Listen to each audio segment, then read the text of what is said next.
Hi everyone, welcome to Aarti classes. आज हम करेंगे चैप्टर नंबर 3 ट्रिग्नोमेट्री से, that is from class 11। Okay, तो question number 1 and 2 we have discussed in our previous video. Now we are going to do question number 3, which says a wheel makes 360 revolutions in 1 minute. मतलब कि एक wheel है जो 1 minute में 360 चक्कर लगाता है। तो through how many radians does it turn in 1 second? तो 1 सेकेंड में वो कितने रेडियंस टर्न करेगा? मतलब कि हमने सीखा हुआ है कि वन रेवोल्यूशन में 360 डिग्री कंप्लीट अगर वो कोई व्हील घूमता है, 360 डिग्री अगर कोई अगर व्हील घूमेगा, मीन्स जहां से उसने स्टार्ट किया वहीं से वो वापस अगर उसी पोजीशन पे आ जाएगा तो वो हमारा कंप्लीट 360 डिग्री का एंगल होगा। यही हमने पढ़ा हुआ है वन रेवोल्यूशन का मीन्स, ठीक है।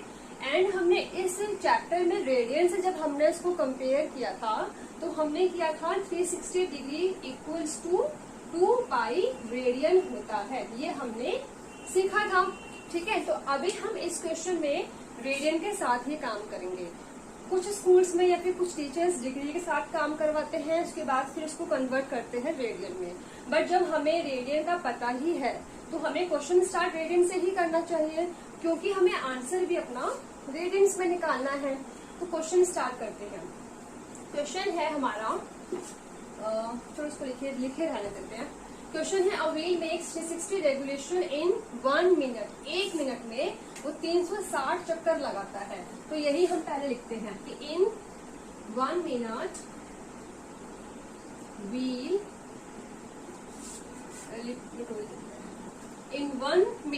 व्हील मेक्स रेवोल्यूशन कितना? 360, ठीक है। 1 मिनट में वो कितने चक्कर लगा रहा है? 360 चक्कर लगा रहा है। तो हमें निकालना किसका है? 1 सेकेंड का। तो 1 मिनट मीन्स होता है 60 सेकेंड, मतलब कि 60 सेकेंड में व्हील 360 रेवोल्यूशंस लगा रहा है और हमें निकालना है 1 सेकेंड का। तो 1 सेकेंड में वो कितने लगाएगा? तो हमने यूनिटरी मेथड में अपना सीखा हुआ है, जब हम बड़े से छोटे की तरफ मूव करते हैं तो यहाँ पे डिनोमिनेटर में 60 डिवाइड हो जाएगा। तो 0 से 0 कैंसिल, 6 × 6, 6 6 36। इट मीन्स की 6 revolution. Okay, 6 revolution. Is it clear to you कि 1 minute which is given to us, in 1 minute wheel makes revolution 360। It means की 60 सेकेंड में वो 360 रेवोल्यूशन लगाता है, 360 चक्कर लगाता है व्हील। तो 1 सेकेंड में कितना लगाएगा? 6 रेवोल्यूशन लगाएगा। यहाँ तक बात हमारी क्लियर हो गई है। उसके बाद हमें कन्वर्ट करना है इसको रेडियंस में। अब जैसा कि हमने इसमें पढ़ा था अपने चैप्टर में कि 1 रेवोल्यूशन कंप्लीट होता है तो 2 पाई रेडियन एंगल फॉर्म होता है। ऐसा क्यों होता है? क्योंकि हमें पता है कि 1 रेवोल्यूशन मतलब कि स्टार्टिंग जहां से होती है एंडिंग भी वहीं से ही होगी। तो पूरा एक चक्कर तब माना जाता है तो वो 360 डिग्री का होता है, और वो हमने इक्वल प्रूव किया था 2 पाई के, ठीक है, जब हमने डिग्री और रेडियन का रिलेशन जाना था। तो मतलब कि 1 रेवोल्यूशन इक्वल है 2 पाई रेडियन के। और यहाँ पे कितने रेवोल्यूशन हुए उसके 1 सेकेंड में? उसके 1 सेकेंड में हुए हैं 6 रेवोल्यूशन। इट मीन्स कि 6 रेवोल्यूशन का आंसर कितना आएगा? 6 × 2 pi, that is 2 6 12 pi radian. अगर यही क्वेश्चन आपका, yes, our next question is question number 4, that is find the degree measure. आपको डिग्री में आंसर निकालना है। Find the degree measure of the angle subtended at the centre of a circle. Okay, angle कहाँ पे form हो रहा है? Circle के सेंटर में। By the radius 100 centimetre, by an arc of length 22 centimetre. Okay, तो रेडियस कितनी है इसकी? 100 centimetre. This is radius and this is also a radius, ठीक है। And arc of length is 22 centimetre. ये हमारे क्वेश्चन का डायग्राम है। तो क्वेश्चन क्या है, फाइंड द डिग्री मेजर, आपको आंसर निकालना है डिग्री में। ऐसा क्यों बोला है, देखो जब भी हम इस तरीके की बात करते हैं सर्कल में कि आर्क ऑफ लेंथ से रिलेट हो रहा हो आपका एंगल सेंटर में, किससे रिलेट हो रहा हो, आर्क ऑफ लेंथ से, तो आर्क ऑफ लेंथ के द्वारा बनाया गया कोई भी एंगल सेंटर पे जो होगा वो होगा हमारा रेडियंस में। किसमें होगा वो हमारा आंसर रेडियंस में होगा। तो मतलब कि जो हमने इसमें फॉर्मूला पढ़ा हुआ है कि थीटा इक्वल होता है एल अपॉन में आर, ये हमने इसमें फॉर्मूला पढ़ा हुआ है, theta equals to L upon में आर। तो यहाँ पर जो थीटा होगा उसकी यूनिट कितनी होगी, उसकी यूनिट होगी रेडियंस में, यूनिट इज इन रेडियंस। ठीक है, अब क्वेश्चन अब हम अपना रीड करते हैं।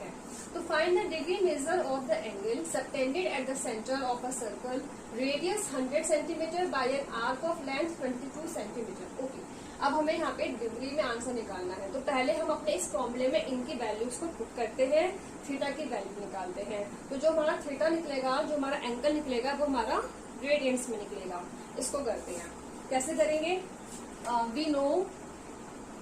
We know angle equals to L upon में आर। तो थीटा हमें निकालना है जो हमें पता नहीं है। L is arc of length, L is what, arc of length, तो which is given to us that is 22 and R is what, radius, that is given to us 100। तो आंसर कितना है 22 डिवाइडेड बाय 100। तो ये आपका answer आया है radian में। ऐसा क्यों हुआ, इसका रीजन मैंने आपको यहाँ पर बता दिया था कि आर्क ऑफ लेंथ से रिलेट जो भी आपका एंगल सबटेंड होता है दैट इज इन रेडियंस। तो 22 अपॉन में 100 रेडियंस में हमारा आंसर आ गया। अब हमें पता है कि पाई रेडियन में 180 डिग्री होता है और यहाँ पे कितना है 22 अपॉन में 100 रेडियन, इसमें कितना होगा। ठीक है, तो इसके लिए हमें पहले पता होना चाहिए कि 1 रेडियन में कितना होगा। तो 1 रेडियन में कितना होगा 180 डिग्री, ये पाई नीचे चला जाएगा। ठीक है, एंड 22 अपॉन 100 रेडियंस में कितना होगा, मल्टीप्लाई बाय 22 अपॉन में 100। ठीक है, तो ये हमारा आंसर किस में आएगा, डिग्री में आएगा। करेक्ट, क्यों आएगा आपको बात समझ में आ गई होगी। यहाँ पे हमारे पास ये आंसर रेडियन में था, this is in radian. Pi radian में होता है 180 डिग्री, तो 1 रेडियन में कितने डिग्री होंगे, इतने डिग्री होंगे। तो इतने रेडियन में कितने डिग्री होंगे, इतने डिग्री होंगे। ठीक है ना, अब हम इसको सॉल्व करेंगे। सॉल्व करने के बाद कितना आएगा, 10 से 10 कैंसिल इन, दिस इज पाई ना, पाई की वैल्यू पुट कर देते हैं which is given to us that is 22 upon में 7। तो 18 मल्टीप्लाई 22 अपॉन में 7 करेंगे, वो हमारा ऊपर चला जाएगा एंड दिस इज 10, राइट। 22 से 22 कैंसिल, और कुछ यहाँ पे कैंसिल हो रहा है, नहीं हो रहा। तो 18 7 का 126/10। तो ये पूरा किस में आया, डिग्री में आया। ये कंप्लीट किस में आया, डिग्री में आया। लेकिन हमने ये सीखा हुआ था कि जब भी हमारा आंसर डिग्री में आएगा तो हम उसको कन्वर्ट करेंगे, मतलब कि हम उसको आगे बढ़ाएंगे उसके सब यूनिट्स में, that is minutes and seconds. ठीक है, अभी मैं इसको यहाँ पे थोड़ा सा रब कर रही हूँ अपने क्वेश्चन को आगे कंटिन्यू करने के लिए। तो हमारा कितना आया, ये 126 अपॉन में 10, मतलब कि 126 को 10 से डिवाइड करना है। ये आपका डिग्री में है। अब हम क्या कर रहे हैं, अब हम डिग्री को इसकी सब यूनिट्स में के साथ लिख रहे हैं, जो कि हमारे मिनट्स और सेकेंड्स होती है, जिसके बारे में हम जानते हैं कि 1 degree has 60 minute and 1 minute has 60 seconds. तो अब हम यहाँ पे इसी कॉन्सेप्ट को यूज करने वाले हैं। तो 10 को मल्टीप्लाई करेंगे, 10 1 सा 10 माइनस किया 2 आया, 6 लेते नीचे, 10 2 सा 20 माइनस किया 6 आया। अब ये आगे सॉल्व नहीं होगा, तो 12 डिग्री आपका कंप्लीट हो गया। ठीक है, उसके बाद मैंने क्या बताया था आपको, इसको अब हमें चेंज करना होगा मिनट्स में। सबसे पहली बात कि हम इसे लिखेंगे कैसे, देखो इसको हम लोग लिखेंगे 12 डिग्री, कंप्लीट 12 डिग्री, एंड जो आपका रिमाइंडर होता है उसको लिखते हैं ऊपर, और जो डिवाइजर होता है उसको लिखते हैं नीचे। अभी ये डिग्री में ही है, ठीक है।